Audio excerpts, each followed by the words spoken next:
Pernahkah Bapak Ibu Kepala Sekolah frustasi waktu berkomunikasi dengan orang lain? Merasa pesan Anda tidak tersampaikan dengan baik? Memang, ini tantangan komunikasi yang sering dihadapi oleh siapapun, tapi ada cara mengatasinya. Kita pelajari sama-sama di video ini.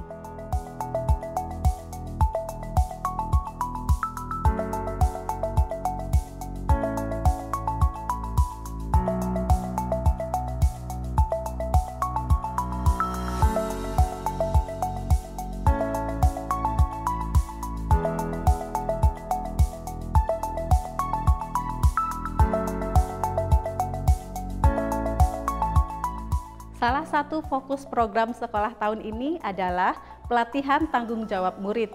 Kami berencana mengadakan pelatihan dan beberapa kegiatan lainnya untuk mengajarkan murid mengenai tanggung jawab dan pengelolaan waktu. Bu, saya sebenarnya mempertanyakan keefektifan pelatihan ini. Saya tidak mau fokus anak saya jadi berubah. Saya ingin menanggapi Pak Akbar. Saya rasa program ini bisa efektif jika sekolah merencanakan dan mencari pengisi pelatihan berpengalaman. Saya bertahun-tahun bekerja di pengembangan SDM. Memang sesi pelatihan harus dilakukan dan dipantau secara rutin sehingga tepat sasaran. Baik, Bapak Ibu, terima kasih pertanyaan dan tanggapannya. Nanti kita bahas bersama di sesi tanya jawab. Bu, kalau nanti malah keburu lupa.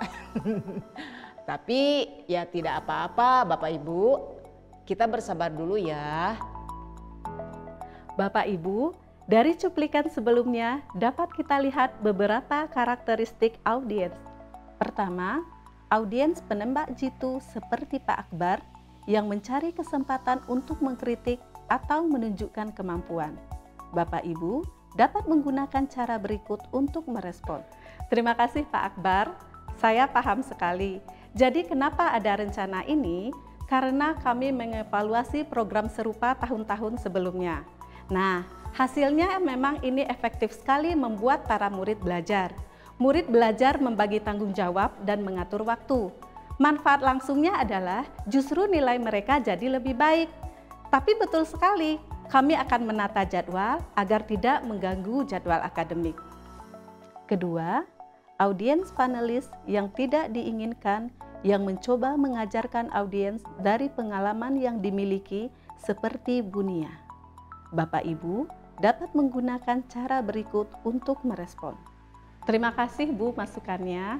Saat ini memang kami masih menyampaikan informasi secara umum. Jika Ibu membutuhkan informasi lebih detail, nanti setelah sesi ini kita bisa diskusi lebih lanjut. Ketiga, seperti Bu Dini, audiens yang senang berinteraksi dengan memberikan komentar atau pertanyaan menghibur sehingga suasana presentasi kurang kondusif. Lalu, bagaimana menghadapinya? Bapak Ibu dapat menggunakan cara berikut. Baik Bu Dini, terima kasih banyak sudah terlibat dalam sesi ini. Bapak Ibu, mari kita kembali membahas program selanjutnya agar tuntas terbahas hari ini.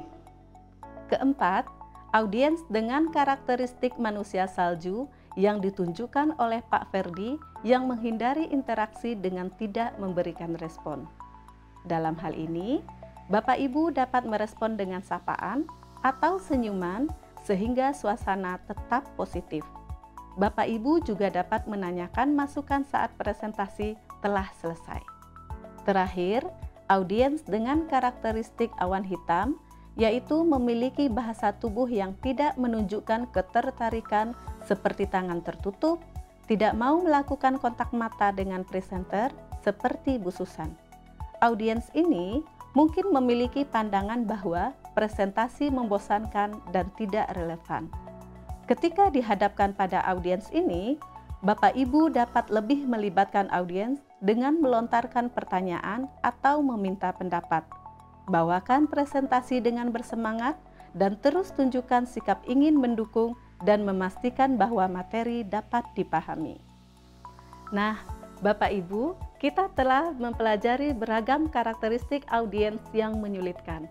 Lalu, bagaimana jika terjadi konflik saat presentasi? Coba kita perhatikan cuplikan berikut.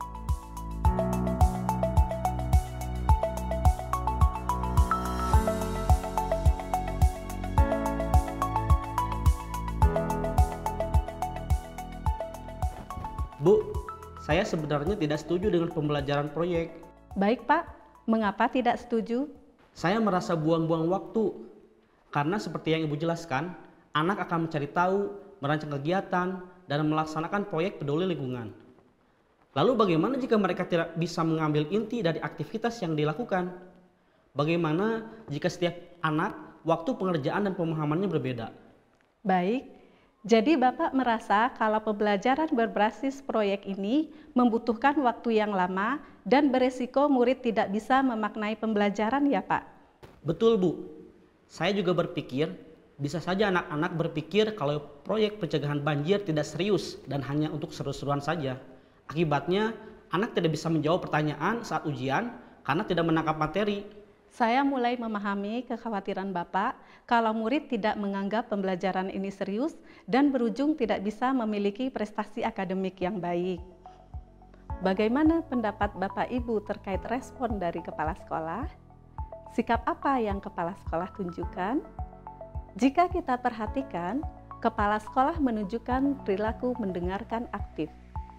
Terlihat sikapnya yang mendengarkan tanpa memotong pendapat audiens, memberikan perhatian dengan menunjukkan kontak mata, memahami dan mencoba mengevaluasi dengan memastikan pemahaman dari kacamata audiens dan memberikan respon yang tetap positif. Dengan kata lain, mendengarkan aktif berarti Bapak Ibu perlu memfokuskan diri kepada percakapan dengan audiens. Bapak Ibu memahami karakteristik audiens dan mendengar aktif memang membutuhkan pembiasaan agar mendukung keterampilan komunikasi kepala sekolah. Mari berlatih bersama agar dapat mengatasi tantangan komunikasi dengan efektif.